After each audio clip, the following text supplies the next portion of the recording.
حضرت ابوبکر صدیق کی خلافت کا دور شروع ہوا. پہلا دن تھا، حضرت ابوبکر صدیق نے اعلان فرما دیا. اب مسجد نبوی کا پہلا خطبہ خلافت کے بعد کا سنو توجہ سے. سیدنا ابوبکر صدیق رضی اللہ تعالیٰ عنہ فرماتے ہیں، اے مسلمانوں، اللہ سے ڈرو، کمزوروں پر ظلم نہ کرو، اور نہ حق کسی کے ساتھ ظلم کا یا زیادتی کا معاملہ کبھی ہونے نہ پائے. اور یہ خطبے میں آپ نے فرمایا، سب کے سب اس بات پر گواہ رہو کہ اگر بال برابر بھی میں رسول اللہ صلی اللہ تعالیٰ علیہ وسلم کے طریقے سے ہٹ کر کے کوئی کام کرتا ہوا نظر آ جاؤں تو تم لوگ اپنی تلواروں سے مجھے سیدھا کر دینا. یہ وقت کا خلیفہ کہہ رہا ہے. حضرت ابوبکر صدیق نے فرمایا، اگر میں بال برابر بھی ہٹ جاؤں تو تم اپنی تلواروں سے مجھے سیدھا کر دینا، اور اگر رسول اللہ صلی اللہ تعالیٰ علیہ وسلم کے بتائے ہوئے راستے پر ہی چل رہا ہوں تو تم میری بات کو قبول کر لینا. اور اس کے بعد مسجد نبوی شریف امامت کے لیے آگے بڑھتے ہیں.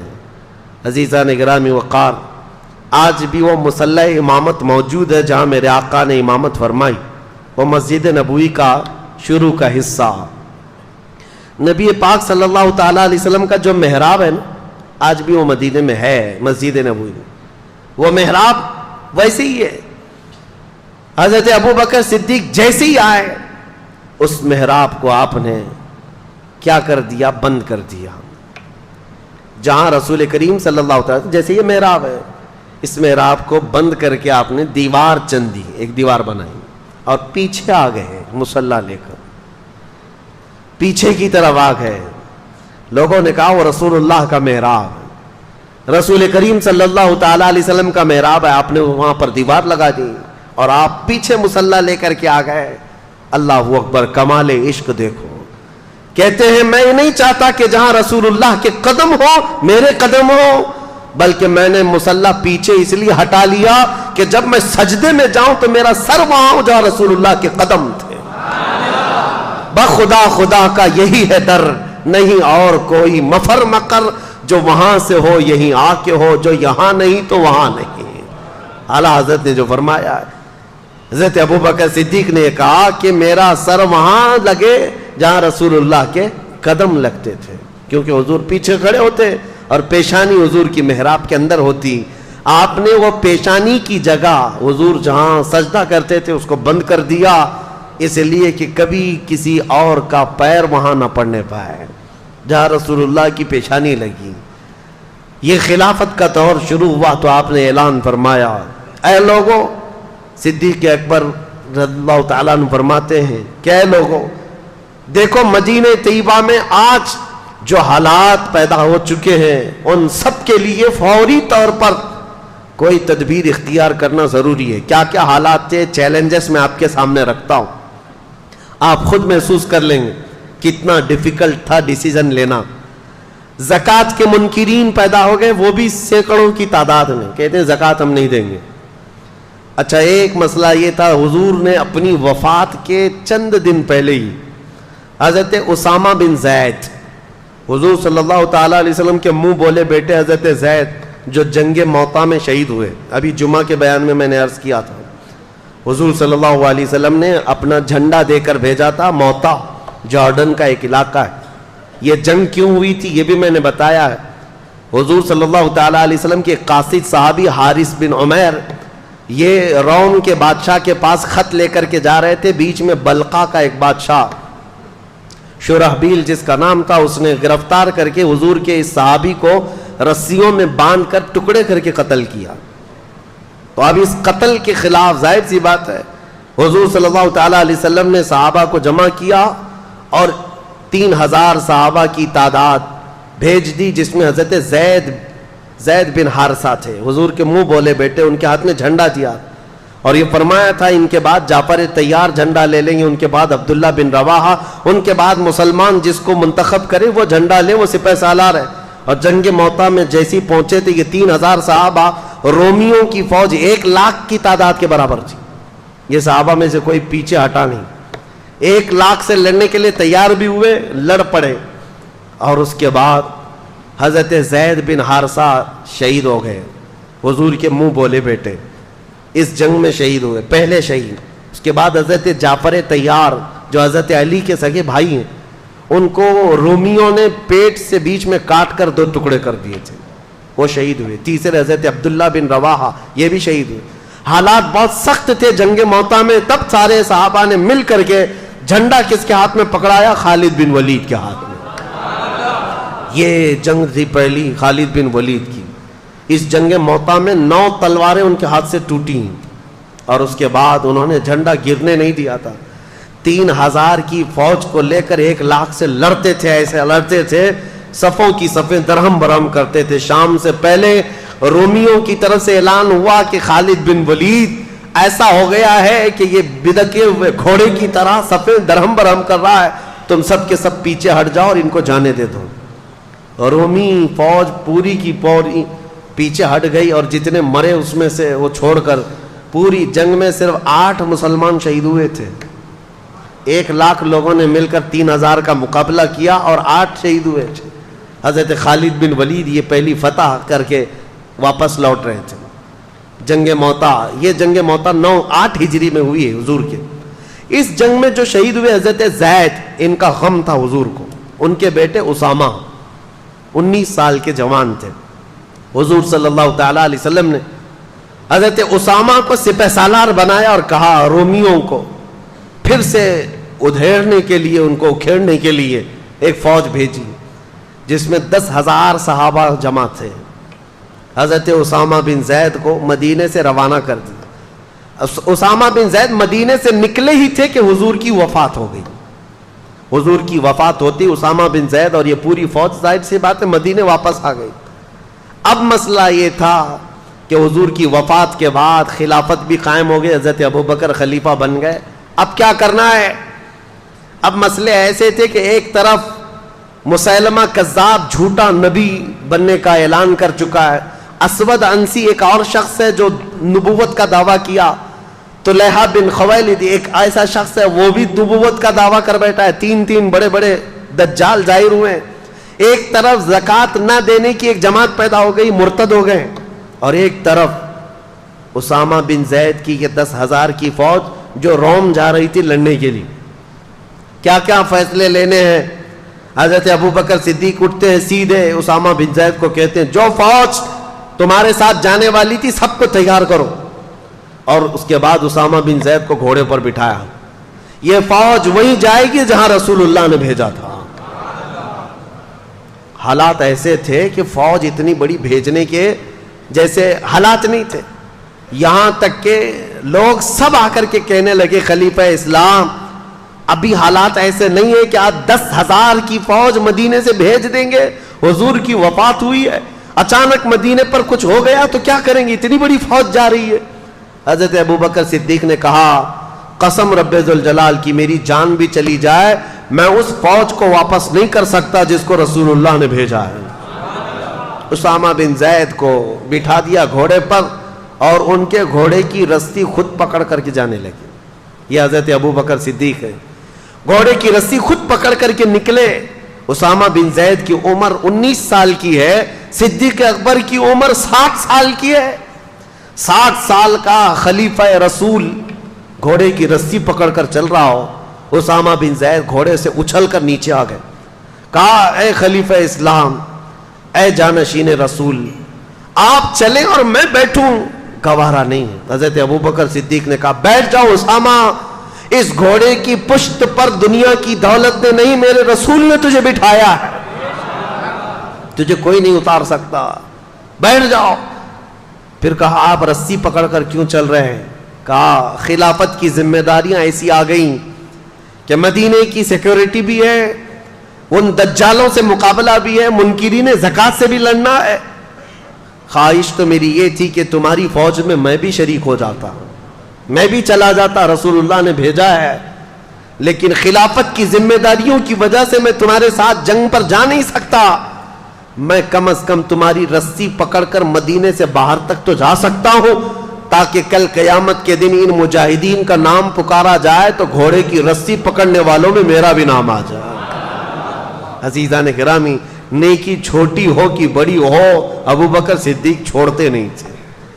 صحابہ میں یہ بات تھی کہ حضرت ایک بار حضور صلی اللہ تعالیٰ علیہ وسلم مجلس میں کہہ رہے تھے صبح ہی فجر کی نماز کے بعد ٹائم کتنا ہوا ہوگا, حضور نے اعلان کیا کوئی ہے جس میں آج کسی بیمار کی عیادت کر کے آیا ہو؟ صحابہ کی جماعت, حضرت ابو بکر کھڑے ہوئے, کہا میں عیادت کر کے آیا ہوں. تھوڑی دیر کے بعد حضور صلی اللہ تعالیٰ علیہ وسلم نے پھر دوسرا سوال فرمایا کوئی ہے جو آج ایک غلام آزاد کر کے آیا ہو؟ حضرت ابو بکر کھڑے ہو گئے. پھر حضور صلی اللہ تعالیٰ علیہ وسلم نے اعلان فرمایا کوئی ہے جو آج کسی غریب کو کھانا کھلا کر کے آیا ہو؟ پھر حضرت ابو بکر کھڑے ہوئے, کہا میں کر کے آیا ہوں. جتنی مرتبہ حضور جس نیکی کے بارے میں پوچھتے ہیں وہ مسجد میں خود ہی کھڑے ہوتے ہیں کہ یا رسول اللہ میں کر کے آیا. اور یہ کب؟ فجر کی نماز میں. بعد میں رسول کریم صلی اللہ تعالیٰ علیہ وسلم نے یہ اعلان فرمایا اس مجلس میں کہ گروہ صحابہ سنو, جنت کے 8 دروازے ہیں, مسلمان الگ الگ دروازوں سے جنت میں جا رہے ہوں گے, لیکن جنت کا ہر دروازہ ابو بکر کو اپنی طرف پکار رہا ہوگا. ہر دروازہ اپنی طرف پکار رہا ہوگا کہ تم اس میں سے آ جاؤ, تم اس میں سے آ جاؤ. ابو بکر صدیق کی نیکیاں, وہ چھوٹی نیکی بھی چھوڑتے نہیں تھے. اسامہ بن زید کو روانہ کیا. اب ذہن حاضر رکھو, آپ سچویشن کیسی ہے میں خود پڑھ کر کے حیران ہوں. اس کے بعد حضرت خالد بن ولید کو بلایا, حضرت شرحبیل حسنہ ایک اور صحابی ہیں, ان کو بلایا, اور تقریباً اس میں بھی 2000 یا 3000 صحابہ کو جمع کیا اور کہا جاؤ اس مسیلمہ کذاب کا مقابلہ کرنا ہے جو جھوٹا نبی بنا ہوا ہے. یہ گئے جھوٹے نبی کے مقابلے کے لیے. جب گئے تھے لوگ, اس وقت حضرت خالد بن ولید اپنی ایک چھوٹی سی جماعت لے کر کے الگ اسود انسی اور طلحہ بن خویلد جو 2 اور جھوٹے نبی تھے, کہا میں ان کا کام پہلے کر کے آتا ہوں. حضرت خالد بن ولید گئے, ان کے مقابل میں کون کھڑا ہوتا؟ اسود انسی کو, طلحہ بن خویلد کے جتنے ہواری مواری تھے سب کو مار ڈالا, اور وہ ڈر کے مارے جھوٹا نبی ملک شام بھاگ گیا. اور روایت میں ہے کہ بعد میں مسلمان بھی ہو گیا, چھوڑ دیا. اسود انسی جو تھا اس کو اس کے قریبی لوگوں نے مار ڈالا. حضرت خالد بن ولید کی ہیبت ایسی تاری ہوئی, یہ 2 جھوٹوں کو مار کر کے حضرت خالد بن ولید پھر آئے شرحبیل حسنہ کے ساتھ. یہ 3000 صحابہ کی جماعت تھی, لیکن جیسے ہی گئے یہ مسیلمہ کذاب 30,000 لوگوں کو جمع کر چکا تھا. مجھے حیرت ہوتی ہے, رسول اللہ کے زمانے سے یہ زمانہ بہت ملا ہوا ہے. اتنے قریب کے زمانے میں جب 30,000 جھوٹے نبی کو ماننے والے پیدا ہو گئے تھے, تو آج قادیانیوں کی جماعت میں کیوں نہیں جا سکتے؟ ہوتے ہیں. یا ہمارے دور کا جو دجال 100 سال پہلے جو گزرا, غلام احمد قادیانی, اس نے بھی نبوت کا دعویٰ کیا. یہ احمدی جماعت نام سے پوری دنیا میں پھیلی ہوئی ہے, قادیانیوں کی جماعت ہے. یہ اپنے آپ کو جماعت احمدیہ کہتے ہیں, اور سارے انٹرنیٹ پر بھرے ہوئے ہیں ویب سائٹس. اسلام نام سے جیسی کھولیں تو احمدی جماعت کی ویب سائٹ کھولتی ہیں. یاد رکھنا نوجوانوں, غلطی سے ان کے زہر میں نہ چلے جانا. ساری باتیں وہی کرتے ہیں, لیکن بعد میں چل کر کے اپنے جھوٹے نبی کا عقیدہ دھیرے دھیرے ڈالتے ہیں, اور یہ کہتے نہیں غلام احمد قادیانی کو نبی مان لو تو محمد صلی اللہ علیہ وسلم کے خاتم النبیین ہونے میں کوئی فرق نہیں آتا. وہ رسول اللہ خاتم النبیین ہے, لیکن یہ بھی نبی ہے. اور یہ ایسا جھوٹا نبی, جاہل, پنجاب کا رہنے والا, قادیان پنجاب میں, اور اس نے انگریزوں کی مدد سے جو نبوت کا دعویٰ کیا تھا, اور خود کے پتہ نہیں ایسی ایسی چیزیں گڑھ کر کے لائے. اس کی کتابیں بھی موجود ہیں. کیا بکتا تھا وہ سمجھ میں نہیں آتا, اور کہتا میرے اوپر وہی آتی ہے, اور فرشتے وہ بھی وہی انگلش میں لے کر آتے تھے. ہاں, انگلش میں 2 فرشتے آتے تھے, ٹیسو ٹیسو میسو میسو, اور یہ وہی, یہ ایک مذاق تھا. پوری امت نے اس کا انکار کیا ہے, جھوٹے نبی کا. یہ جماعت آج جو پھیلی ہوئی ہے احمدیہ جماعت, اس کو پہچانو, یہ کافر جماعت ہے. اس کا اسلام سے کوئی تعلق نہیں. رسول اللہ کے خاتم النبیین ہونے کا عقیدہ نہیں ہے تو وہ مسلمان ہو ہی نہیں سکتا. اب اس وقت کی بات کر رہا ہوں, مسیلمہ کذاب جھوٹا نبی, اس کے ساتھ 30,000 لوگ کھڑے تھے, 30,000 لوگ. اب جب مقابلے کی بات آئی تو سیدھا مقابلہ ہوا تھا صحابہ کا اور ان کا. لیکن صحابہ میں سے تقریباً 700 صحابہ حافظ قرآن وہاں شہید ہو گئے تھے. یہ بہت بڑی تعداد تھی شہادت کی. پوری تاریخ میں بتا رہا ہوں میں، جتنی جنگیں ہوئی ہیں اس میں 700 حافظ قرآن صحابہ شہید ہوئے تھے، جس کی وجہ سے حضرت ابوبکر صدیق رضی اللہ تعالیٰ عنہ نے بعد میں قرآن کو جمع کرنے کا حکم دیا تھا کہ اگر یہ سارے حافظ قرآن صحابہ شہید ہو گئے تو پھر قرآن کیسے محفوظ رہے گا. ان کے بعد ہی قرآن کی حفاظت کا حکم، قرآن کی جمع کرنے کا حکم ہوا. اب ایک اور بات میں مزے کی بتاؤں، جنگ احد میں حضرت امیر حمزہ رضی اللہ تعالیٰ عنہ کو شہید کرنے والے ایک حبشی غلام جن کا نام وحشی ہے، وہ ابو سفیان اور ہندا کا غلام تھا. ہندا نے ایک قسم کھائی تھی کہ امیر حمزہ کو قتل کرنے کے بعد سینہ چاک کر کے میں کلیجہ چباؤں گی، کیونکہ اس کے بھائی اور باپ کا قتل کیا تھا امیر حمزہ نے جنگ بدر میں. تو امیر حمزہ کو قتل کرنے والا وحشی، نام ہی وحشی تھا لیکن کالے قسم کے حبشی، امیر حمزہ کو نیزہ مار کر کے شہید کیا تھا. بہت تیر انداز، ایسا نشانہ لگانے میں ماہر، ایسا نشانہ کہ بہت دور سے اگر وہ ایک باریک سی چیز کو بھی رکھ دیا جائے تو اپنے نیزے سے نشانے پر لگا دیتے. تو امیر حمزہ اس کے نیزے سے شہید ہوئے. لیکن حیرت کی بات یہ ہے کہ وہ وحشی بعد میں اسلام میں داخل ہوئے اور رسول اللہ کے صحابی بھی بنے. میرے آقا نے بہتوں کو معاف کیا ہے، بہتوں کو معاف کیا ہے. لیکن یہ وحشی، اب ہم انہیں حضرت وحشی کہتے ہیں، ہمیشہ اس غم میں رہتے تھے کہ میں نے رسول اللہ کے چچا کو قتل کیا ہے. رسول اللہ کے قریبی چچا اور سپہ سالار اسلام بطل جلیل اللہ کے شیر کو میں نے قتل کیا. اپنے آپ میں وہ غمگین رہتے تھے کہ میں نے کیسے کو قتل کیا، اس کا کفارہ انہیں ادا کرنا تھا. پھر جیسے ہی حضرت خالد بن ولید کا یہ لشکر نکلا تھا مسیلمہ کذاب کو مارنے کے لیے، اور جنگ بہت سخت ہو گئی تھی، 700 صحابہ شہید ہو گئے تھے، اس وقت جانتے ہیں سب سے اہم کردار ادا کیا تھا یہ حضرت وحشی نے. نشانہ باز کی ضرورت تھی. مسیلمہ کذاب چھپ چھپ کر کے بیٹھتا تھا، اس کے اطراف لوگوں کی بھیڑ ہوتی، چھپتا تھا. یہ حضرت وحشی نے جو نیزہ حضرت امیر حمزہ کو مارا تھا نشانے سے، اس جنگ کے میدان میں بڑی دور سے نیزہ چلایا تھا تو سیدھے مسیلمہ کذاب کی پیشانی میں گھس گیا.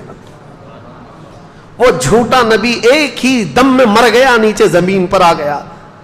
وہ حضرت وحشی کہتے تھے میں نے یہ کفارہ ادا کر لیا، زمانے جاہلیت میں میں نے ایک بطل جلیل کو قتل کر دیا تھا، زمانہ اسلام میں دنیا کا سب سے بڑا دجال جھوٹا نبی تھا، اس کو میں نے قتل کیا. یہ جنگ سرو کر لیا حضرت ابوبکر صدیق نے. اب سنیے، حالات ایسے تھے کہ ایک طرف حضرت خالد بن ولید مسیلمہ کذاب سے لڑنے کے لیے گئے ہیں، ایک طرف حضرت اسامہ بن زید 10,000 کا لشکر لے کر رومیوں سے لڑنے گئے، ان کے باپ کا بدلہ بھی لینا تھا، رومیوں سے لڑنے کے لیے گئے. اور تیسری طرف زکوٰۃ کے منکرین جو تھے وہ کہہ رہے تھے ہم زکوٰۃ نہیں دیں گے. حضرت ابوبکر صدیق، سارے صحابہ جو موجود تھے، اکثر تو جا چکے 2 جنگوں میں بلکہ کئی جنگوں میں، خود حضرت ابوبکر موجود ہیں اور کچھ صحابہ تھے. کہا کہ اٹھو، وہ زکوٰۃ کے جو منکرین ہیں ان سے ہم جا کر لڑیں گے. حضرت عمر نے کہا کیا پورا مدینہ خالی کر دو گے آپ؟ خلافت پہ ابھی آئے بیٹھے ہیں اور آنن فانن آپ ساری لڑائیاں، ادھر بھی ادھر بھی وہ بھی یہ بھی، یہ زکوٰۃ کے جو منکرین ہیں ان کو بعد میں نپٹ لیں گے. صدیق اکبر نے کیا کہا جانتے ہو؟ اے سارے مدینے والے آ کر مجھے روک دیں کہ یہ منکرین زکوٰۃ سے لڑنا نہیں چاہیے. کہتے ہیں قسم خدا کی، وہ ایک بکری کا بچہ بھی جو زکوٰۃ میں پہلے دیتے تھے، اگر وہ بھی ان لوگوں نے دبا کر کے رکھ لیا تو یہ ابو بکر ان سے لڑتا رہے گا چاہے مدینے والوں کے چھتڑے اڑ جائیں. کیوں؟ اس کو ہلکے میں نہیں لیتے تھے. کہا آج انہوں نے زکوٰۃ کا انکار کیا، کل نمازوں کا انکار کریں گے، اس کے بعد پھر وہ دین اسلام کی بنیادوں کو ہلا دیں گے. یہ ہوتی ہے خلافت کی اہم ذمہ داری کو سمجھنا. برائی جب شروع ہو تو اس کے ناکے پر ہی روک لگا دینا چاہیے. یہ نہیں کہ بڑھنے کے بعد دیکھیں گے مقابلہ کر کے روک لیں گے، نہیں. حضرت ابو بکر صدیق نے منکرین زکات سے لڑنے کے لیے بھی صحابہ کو بھیج دیا, اور یہ تینوں محاذ پر گئے ہوئے صحابہ کوئی بھی ناکام واپس نہیں لوٹا, کوئی ناکام نہیں لوٹا. حضرت اسامہ بن زید کی عمر تو 19 سال کی تھی, رومیوں کے دانت کھٹے کر کے ان کو کھدیڑ کر کے واپس تشریف لائے. خالد بن ولید اسود انسی کو بھی مار دیا, طلحہ خویلد کا فتنہ بھی ختم کیا, مسیلمہ کذاب جھوٹے نبی کو بھی مار دیا. سب فتنے ختم کر کے حضرت خالد بن ولید وہاں سے لوٹ رہے تھے. اور یہ منکرین زکات کے لیے جو صحابہ گئے تھے وہ سارے منکرین زکات جو زکات دینے سے انکار کر رہے تھے ایسے ڈر گئے کہ سچی توبہ کیا اور ساری زکاتیں لا کر مدینے میں جمع کر دیا.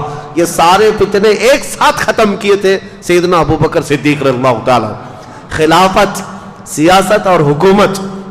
اس کے بعد کیا آپ کب سوتے تھے, کب جاگتے تھے اور کب یہ سارے کام کرتے تھے؟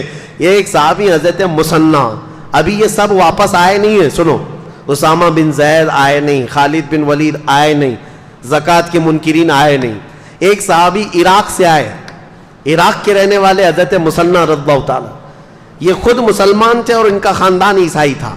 یہ آئے اور کہا, اے خلیفہ اسلام, عراق کے لوگ, ملک شام کے لوگ, ایران کی حکومت تھی اس وقت, میں نے تاریخ میں پہلے بتایا, پرشین امپائر, فارس کے لوگ, یہ مسلمان, یہ عربوں سے اتنا شدید چڑھتے تھے.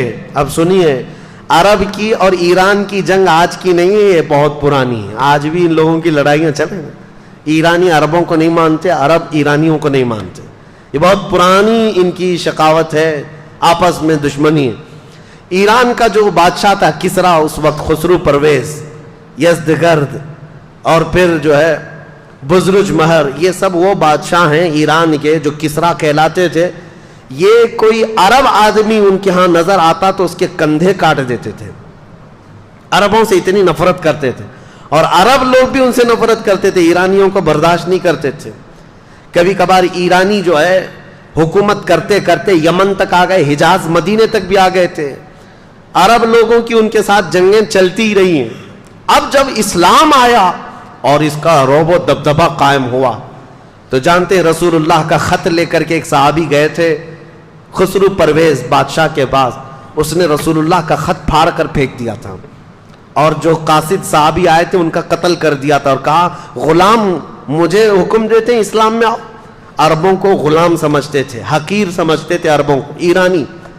ایرانیوں کی فطرت یہ بہت پرانی ہے, اب تو مسلمان ہوئے ہیں, بہت زمانہ ہو گیا ہے, لیکن وہ جو ایرانی تھے آگ پرست, آتش پرست, آگ کی پوجا کرنے والے, وہ عربوں سے شدید اختلاف رکھتے تھے.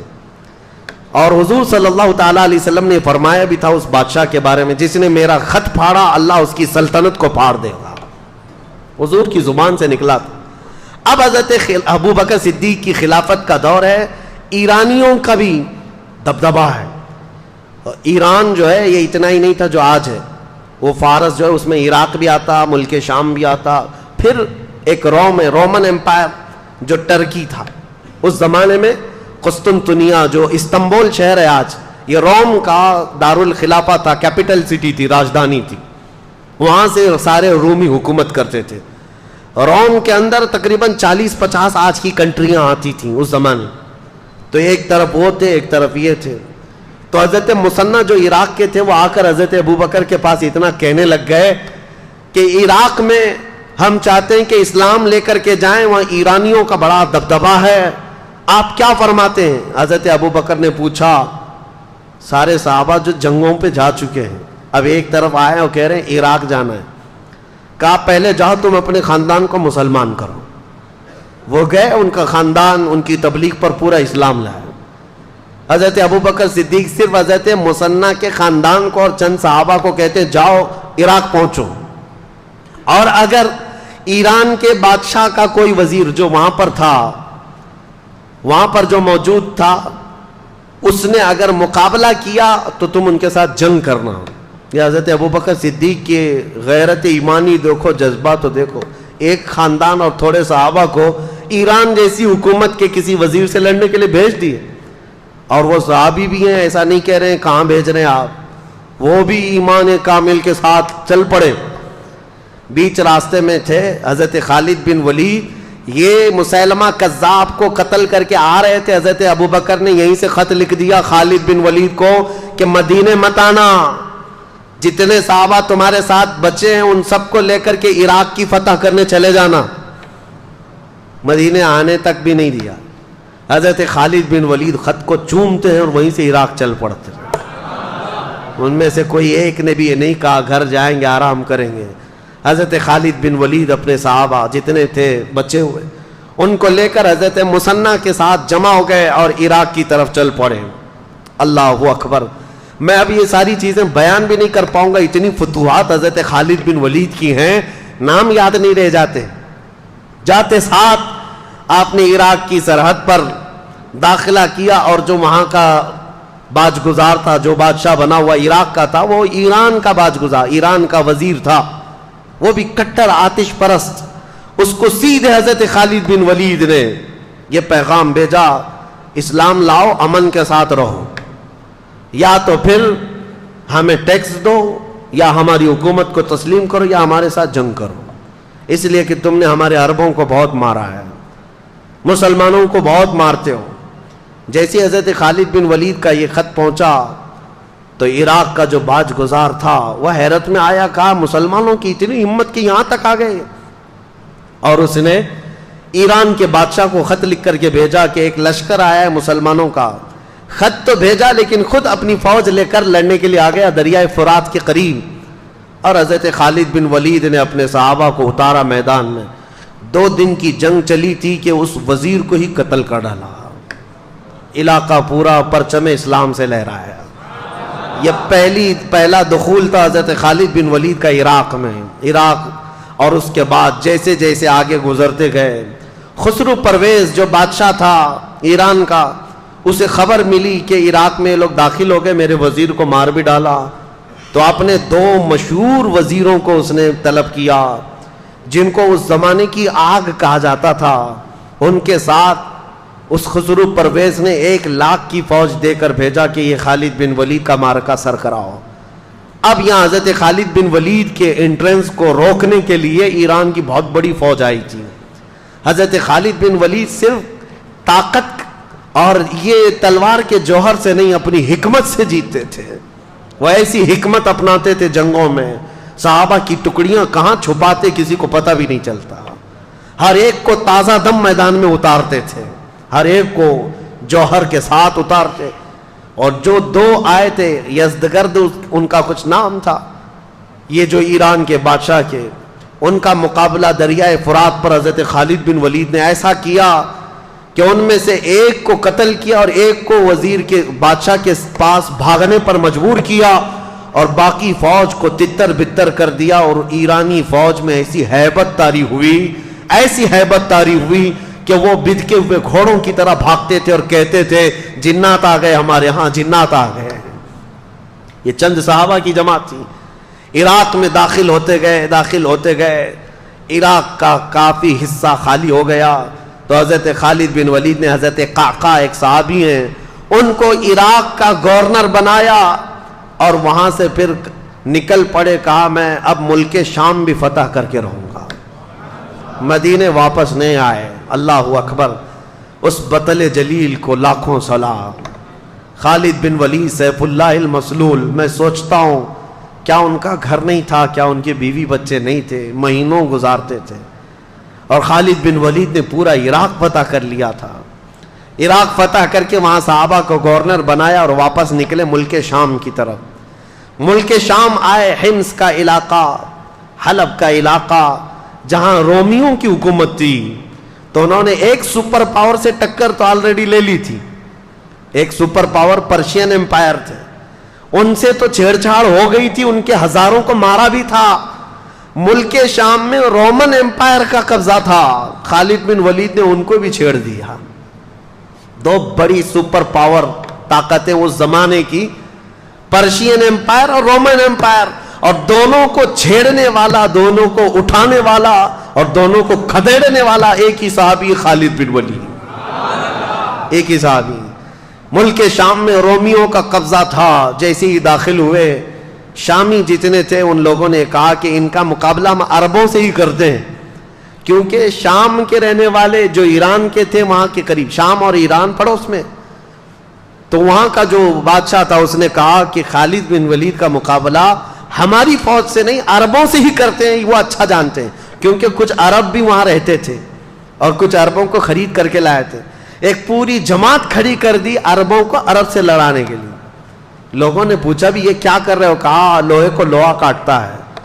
اس نے یہ جملہ کہا تھا لوہے کو لوہا کاٹتا ہے، عربوں کو عرب ماریں گے، لیکن ان ظالموں کو یہ معلوم نہیں ایک طرف ہو سکتا ہے لوہا ہے، دوسری طرف اللہ کا شیر ہے، وہاں سیف اللہ المسلول ہے۔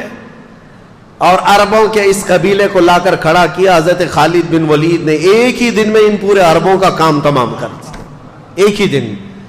اس پورے سفر میں سیدنا خالد بن ولید نے تقریباً 26 جنگیں لڑی اور ہر جنگ میں فتح کا جھنڈا لہرا ہے، ہر جنگ میں۔ عراق داخل ہوئے، شام میں داخل ہوئے، حتیٰ کہ وہ آنے کو تیار نہیں تھے، خلیفہ اسلام حضرت ابو بکر کا خط آیا کہ اب تو مدینے واپس آ جاؤ، اب آ جاؤ۔ ابھی ایران فتح نہیں ہوا تھا۔ جب حضرت خالد بن ولید کو دوبارہ بلایا گیا تب وہ واپس مدینہ طیبہ تشریف لائے۔ اتنے علاقے قبضہ کر کے آئے تھے، فتح کر کے آئے تھے۔ میں آپ کو بتاؤں یہ صدیق اکبر کے زمانے کے ہونہار سپہ سالار، جنہوں نے اسود انسی جیسے دجال کو مارا تھا، جنہوں نے طلحہ بن خالد جو جھوٹی نبوت کا دعوے دار تھا اس کو ختم کیا تھا، مسیلمہ کذاب کو دھول چڑھایا تھا، اور ایرانی طاقتوں کے نشے کو چور چور کر دیا تھا، عراق کو فتح کیا، شام کو فتح کیا، واپس مدینہ طیبہ میں آئے۔ خالد بن ولید رضی اللہ تعالیٰ عنہ کی حضور کے ساتھ جو زندگی گزری وہ صرف 4 سال کی ہے، صرف 4 سال کی صحبت ہے میرے آقا صلی اللہ تعالیٰ علیہ وسلم کی۔ اس 4 سال کی صحبت کا عالم یہ ہے۔ اور پھر فرماتے ہیں پوری زندگی میں انہوں نے 125 جنگیں لڑی۔ انشاءاللہ العزیز کل ان کی باقی جنگیں بھی بتاؤں گا جو حضرت عمر کے زمانے میں لڑی، حضرت عمر کا دور۔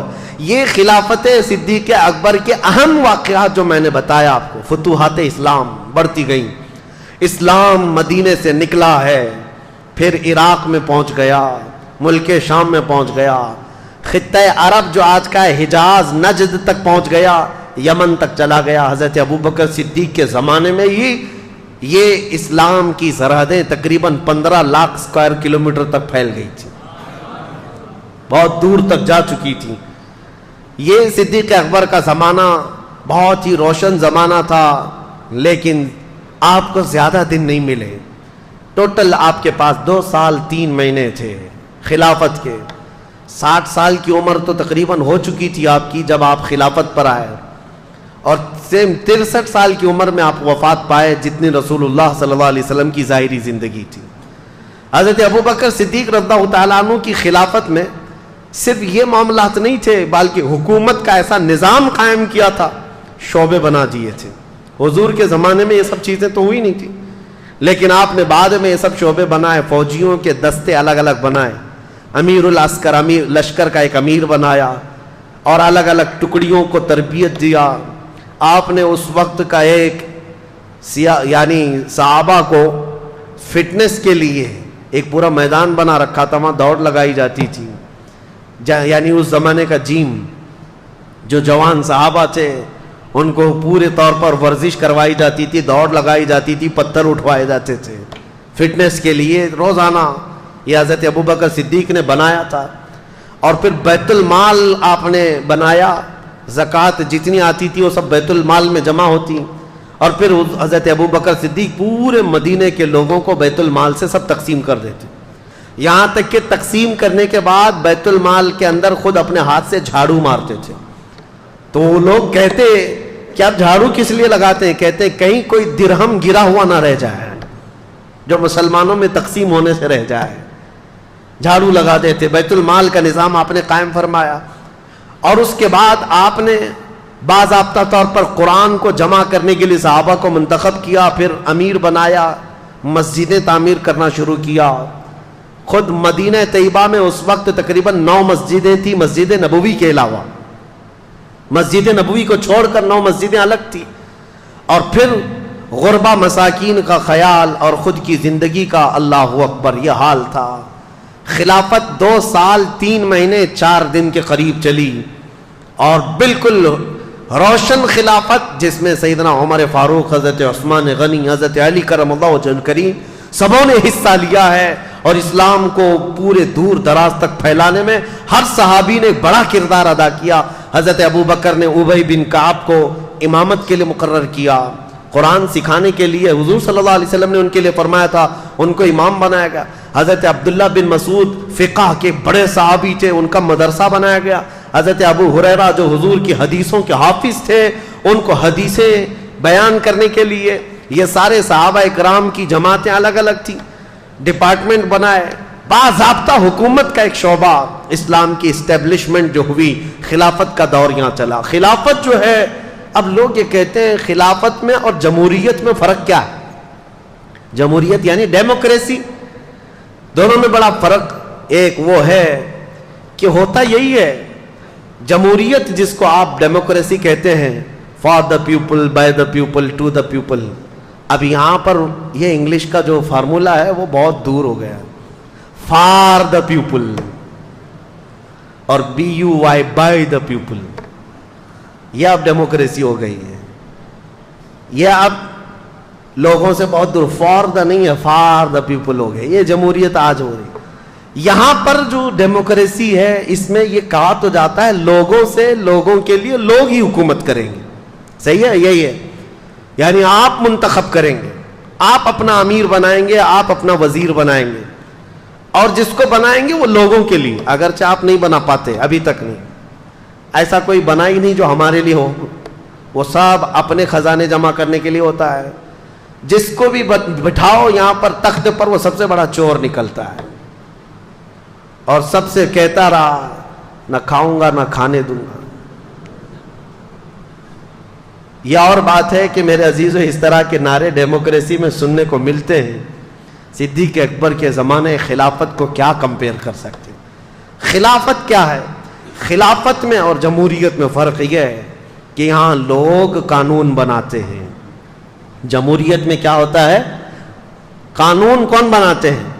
لوگ قانون بناتے ہیں، اور خلافت میں قانون لوگوں کے نہیں اللہ کے قانون ہوتے ہیں، حاکم اللہ ہے، قوانین اس کے ہوں گے جو آلریڈی مرتب ہیں، اور اس میں امینڈمنٹ نہیں آئے گا، اس میں بار بار سنشودھن نہیں لایا جائے گا۔ قرآن جو اترا ہے وہ صبح قیامت تک کے لیے ہے، اور خلافت کا نظام قرآن سے اور رسول اللہ کی احادیث سے چلے گا، یہ فرق ہے۔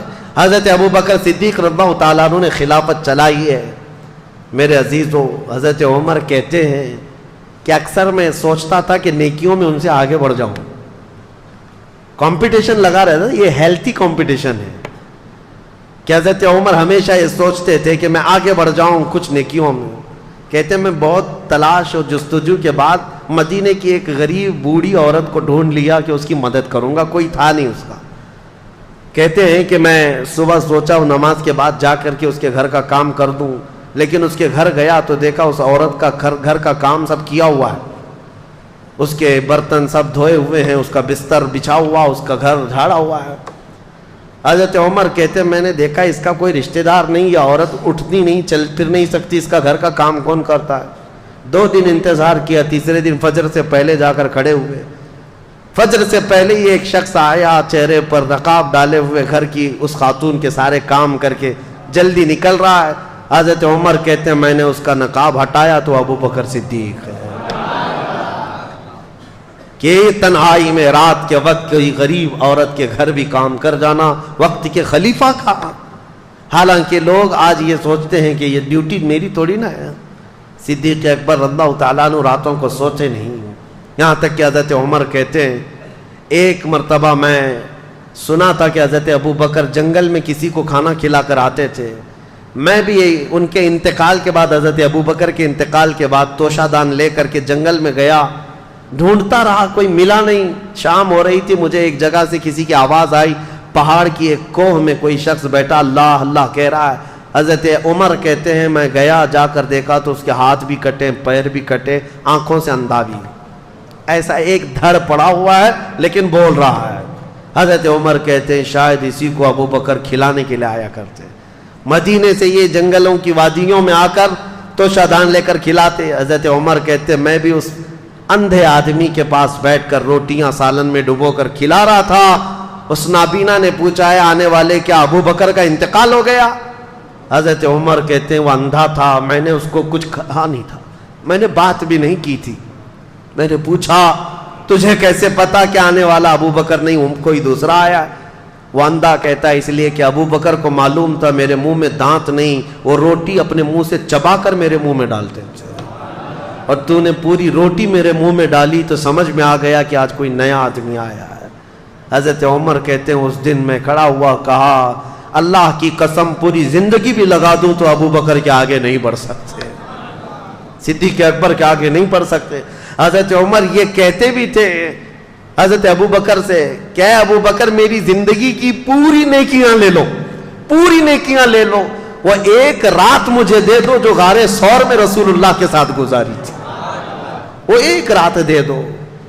وہ ظاہر سی بات ہے میرے عزیزوں, صدیق اکبر ہجرت کے وقت ساتھ ہیں رسول کریم صلی اللہ تعالیٰ علیہ وسلم. جان حدیثیں آج بھی اٹھاؤ, بخاری شریف مسلم شریف حدیثوں میں آپ پڑھیں گے کہ رسول کریم صلی اللہ تعالیٰ علیہ وسلم فلاں جگہ تشریف لائے, ابو بکر ساتھ میں تھے, عمر ساتھ میں تھے. پہاڑ پر گئے احد پر, رسول اللہ اور ساتھ میں ابو بکر تھے, عمر تھے. جہاں جہاں دیکھو حدیثوں میں ابو بکر ساتھ ہیں, عمر ساتھ ہیں, یہ حدیثوں میں موجود ہے. اور صدیق اکبر رضی اللہ تعالیٰ عنہ کا زمانہ خلافت پورے مدینے والوں کے لیے ایسا خوشگوار زمانہ تھا. ٹھنڈیوں کے دن آئے, جاڑے کے دن تھے. صدیق اکبر رضی اللہ تعالیٰ عنہ نے ٹھنڈے پانی سے غسل کر لیا, جاڑا لگ گیا, سردی پکڑ لی. ربیع الاخر کا مہینہ تھا اور اسی جاڑے کی شدت نے آپ کو ایسا کمزور کر دیا, اتنا کمزور کر دیا کہ آپ مرض الموت میں آ گئے, موت کی بیماری. بستر پر آئے, لوگ آنے لگے. اس وقت آپ سے بھی یہ کہا گیا کہ آپ کسی کو جانشین مقرر کریں, تو آپ نے صرف یہ کہا تھا کہ عمر سب سے بہترین شخص ہیں, تم چاہو تو منتخب کر لو اپنے اعتبار سے. صدیق اکبر رضی اللہ تعالیٰ عنہ 13 ربیع الثانی 13 ربیع الاخر کو اس دار فانی سے کوچ کر گئے. وہ اس دنیا سے پردہ فرما گئے, لیکن یہ وصیت کر گئے تھے کہ اے میرے لوگوں, اے میرے ساتھیوں, مجھے غسل دینا, کفن پہنانا, میرا جنازہ تیار کر کے رسول اللہ کے حجرے کے سامنے رکھ دینا, اور اجازت لینا اے اللہ کے رسول آپ کا دوست آپ کے ساتھ دفن ہونے کی اجازت چاہتا ہے, اگر اشارہ مل جائے تو مجھے حضور کے ساتھ دفن کر دینا, اور اجازت نہ ملے تو جنت البقیع میں عام مسلمانوں کے ساتھ دفن کر دینا. سوچو میرے عزیزو صحابہ کا عقیدہ کیا تھا. حضور کی وفات ہو چکی, حضور کی قبر کے پاس جا کر حضرت ابو بکر کہتے ہیں اجازت لینا, اور صحابہ نے بھی یہ نہیں کہا کیسے ہم اجازت لیں گے. پتہ ہے چلا صحابہ کا بھی عقیدہ وہی تھا, تو زندہ ہے واللہ, تو زندہ ہے واللہ, میری چشم عالم سے چھپ جانے والے چمک تجھ سے پاتے ہیں سب پانے والے, میرا دل بھی چمکا دے چمکانے والے. صدیق اکبر رضی اللہ تعالیٰ عنہ کی وفات کے بعد, آپ کی غسل کے بعد, تکفین و تجہیز ہونے کے بعد حضرت عمر فاروق نے آپ کی نماز جنازہ پڑھائی. حضرت عمر فاروق رضی اللہ تعالیٰ عنہ نے نماز جنازہ پڑھائی, اور اس کے بعد جنازہ لا کر رسول پاک صلی اللہ تعالیٰ علیہ وسلم کے حجرے کے سامنے رکھا گیا, اور پکار کر کے حضرت عبد الرحمن حضور صلی اللہ تعالیٰ علیہ وسلم کی بارگاہ میں عرض کرتے یا رسول اللہ علیہ الصلاۃ والسلام, آپ کا خلیل آپ کے ساتھ دفن ہونے کی اجازت چاہتا ہے. ابھی صحابہ موجود تھے, وہ باہر کھڑے ہو کر عرض کر رہے تھے, اچانک حجرے رسول کے دروازے کی چٹخنی کھلی, دروازہ خود سے کھل گیا, آواز آئی ادخل الحبیب الی الحبیب, حبیب کو حبیب کے ساتھ داخل کر دو. صدیق اکبر رضی اللہ تعالیٰ عنہ کو باضابطہ اندر داخل کر کے حضور کے پہلو میں, جہاں سے حضور کا شانہ شروع ہوتا ہے, قبر بنائی گئی, لحد بنائی گئی, اور صدیق اکبر رضی اللہ تعالیٰ عنہ کو اس قبر انور میں دفن کیا گیا. سلام ہو اس تربت انور پر جس نے سب سے پہلے اسلام قبول کیا, جس نے سب سے پہلے رسول اللہ کا دامن تھاما, اور ہر گھڑی ایک جنگ ایسی نہیں، ایک جہاد ایسا نہیں جس میں صدیق اکبر کبھی پیچھے رہے ہوں۔ صحابہ کہتے ہیں، حضرت علی کرم اللہ وجہہ الکریم کہتے ہیں، وہ بڑے بہادر بطل جلیل کہتے ہیں جنگ بدر میں ایسے حالات پیش آ گئے تھے کہ ہم لڑنے کو تو تیار تھے ہر کوئی، لیکن رسول اللہ کی حفاظت کا مسئلہ سب سے بڑا سخت تھا۔ سب صحابہ اس سے ڈرے ہوئے تھے کہ صحابہ میں سے کون ہے جو رسول اللہ کی حفاظت کے لیے کھڑا ہوگا، کیونکہ اگر ان کے ہوتے ہوئے حضور کی تک ایک تیر بھی پہنچ گیا تو صبح قیامت تک اس صحابی کا نام لیا جائے گا۔ ان کے ہوتے ہوئے رسول اللہ کو تیر پہنچا تھا۔ صحابہ اس ذمہ داری سے ڈرے ہوئے تھے۔ حضرت علی کرم اللہ وجہہ الکریم کہتے ہیں بدر کے اس میدان میں سب صحابہ جہاں ڈرے تھے، سب سے پہلے آگے آنے والے حفاظت مصطفیٰ کے لیے وہ صدیق اکبر کی ذات تھی۔ کہا میں آگے رہوں گا۔ حضرت ابوبکر صدیق بدر کے میدان میں حضور کے محافظ بن کر ڈیفنس کے طور پر ایسے کھڑے تھے۔ عزیزان گرامی، یہ ایک وقت نہیں، ہجرت کا سفر یاد کرو۔ جب مکہ سے ہجرت کر کے مدینے میرے آقا جا رہے ہیں، غار ثور میں سانپ سے اپنے آپ کو ڈسوا لیا لیکن پیر نہیں ہٹایا، جان جانے کے قریب تھی لیکن حضور کی نیند ان کو عزیز تھی۔ اور سفر میں جب چل رہے تھے کبھی حضور کے آگے جاتے، کبھی پیچھے جاتے، کبھی دائیں کبھی بائیں۔ حضور نے پوچھا ابوبکر یہ کیا کر رہے ہو؟ راستے میں چل رہے ہو، کبھی آگے جاتے ہو، کبھی پیچھے، کبھی دائیں کبھی بائیں۔ صدیق اکبر کہتے ہیں یا رسول اللہ دشمنوں کے حملے کا مجھے خوف ہے، کبھی تیر سے ادھر نہ آ جائے، کبھی ادھر سے تیر نہ آ جائے، کبھی ادھر سے نہ آ جائے۔ بار بار ڈر کر کے چاروں طرف حضور کے گھومتے تھے کہ کوئی تیر آئے تو حضور تک نہیں، پہلے مجھے لگ جائے۔ حضور کی حفاظت کا اس قدر خیال کرنے والا مسلمانوں کا عظیم خلیفہ، اور پھر جانتے ہو مدینہ قریب آ رہا تھا ہجرت کے وقت، ان کی وہ ادا مجھے بڑی عجیب لگتی ہے، بڑی بھا جاتی ہے، کسی کی سوچ وہاں تک نہیں جاتی۔ حضور کے ساتھ صدیق اکبر آ رہے ہیں مدینے میں، مدینے والے بے تاب تھے، بے قرار تھے حضور کا استقبال کرنے کے لیے، پورے اونچے ٹیلے پر کھڑے ہو گئے تھے ثنیۃ الوداع کی گھاٹی میں، بچیاں ہیں، جوان ہیں، بوڑھے ہیں، حضور کی ایک جھلک دیکھنے کے لیے کھڑے تھے۔ اور جب ابوبکر صدیق اور رسول اللہ مدینے کے قریب تر آنے لگے، صدیق اکبر نے کیا کیا؟ اپنا جبہ اتار دیا، اپنا جبہ اتار کر کے اونچا کر کے رسول اللہ پر سایہ کرنے لگ گئے، حضور صلی اللہ تعالیٰ علیہ وسلم پر کپڑا اس طرح سایہ کر کے چلنے لگے۔ پورے سفر میں تو یہ نہیں کیا، مدینہ دکھنے لگا تو جبہ اٹھا کر سایہ کرنے لگ گئے۔ حضور نے پوچھا اے ابو بکر یہ کیا کر رہے ہو؟ صدیق اکبر کا ایمان دیکھو، کہتے ہیں یا رسول اللہ مدینے والے نئے لوگ ہیں، ابھی انہوں نے آپ کو دیکھا نہیں، کہیں انجان میں مجھ جیسے غلام کو وہ رسول نہ سمجھ لیں، میں اپنا جبہ اٹھا کر آپ پر سایہ اس لیے کر رہا ہوں تاکہ دنیا ہمیشہ پہچانے غلام غلام ہوتا ہے، رسول اللہ کے ساتھ یہ چل رہا ہے۔ میرے عزیزوں، صدیق اکبر کا یہ ایمان، یہ جذبہ، یہ ہزاروں فضیلتیں ہیں۔ میں آج ان کی خلافت کا اصل دور، ان کی خلافت کی فتوحات عرض کرنے آیا تھا۔ تاریخ خلافت جس دن سے قائم ہوئی اور ان کی وفات تک 2 سال 3 مہینے 4 دن، یہ ایسا سنہرا دور تھا کہ آج بھی تاریخ میں رقم ہے۔ اپنے تو اپنے، غیروں نے بھی اس کا اقرار کیا ہے۔ ابو بکر اور عمر جیسی خلافت دنیا میں دیکھی ہی نہیں گئی ہے۔ حضرت ابو بکر صدیق رضی اللہ تعالیٰ عنہ کی وفات کے بعد جو حالات پیش آئے میرے عزیزوں وہ بہت عظیم حالات ہیں، کیونکہ حضرت عمر کا دور آنے والا ہے۔ لیکن اتنی بات میں عرض کروں گا، صدیق اکبر کی خلافت کا دور ختم ہونے کے بعد ہماری تقریر آج اس بات پر ختم ہوتی ہے ایسے نکمے ان کو کیا خراج عقیدت پیش کریں۔ آج مجھے افسوس ہوتا ہے ان بدبخت کیڑوں پر جو صدیق اکبر پر انگلی اٹھاتے ہیں، کبھی ان کی خلافت پر، کبھی ان کی سیادت پر، کبھی ان کی عمارت پر۔ یاد رکھو آج لوگ کسی نہ کسی طرح تمہارے محلوں میں داخل ہو کر کے الگ الگ شوشے چھوڑ رہے ہیں، ان کا پہلا نمبر، ان کا پہلا نمبر نہیں۔ رسول اللہ کے بعد پوری امت میں سب سے افضل کوئی ہے وہ صدیق اکبر کی ذات ہے۔ یہی عقیدہ ہر سنی کا ہونا چاہیے۔ اب ان کی فضیلت میں ایک ہی جملہ کافی، ایک جملہ کافی ہے، میرے آقا کا فرمان۔ میں کیا بیان کروں، خود رسول اللہ فرماتے ہیں اپنے آخری دور میں، حضور فرماتے ہیں میرے ساتھ جتنے لوگوں نے اچھا سلوک کیا تھا، جتنے لوگوں نے میرے ساتھ احسان کیا تھا، میں نے سب کے احسان کا بدلہ چکا دیا سوائے ابو بکر صدیق کے۔ حضور فرماتے ہیں ابو بکر صدیق کے احسان کا بدلہ میں نہیں دیا، یہ میرے آقا نے فرمایا۔ خود رسول اللہ نے فرمایا اب امت کیا بدلہ چکا سکے گی. اسی لیے میں کہتا ہوں صدیق اکبر کی ذات ایسی ہے جن کا احسان پوری امت پر صبح قیامت تک رہے گا.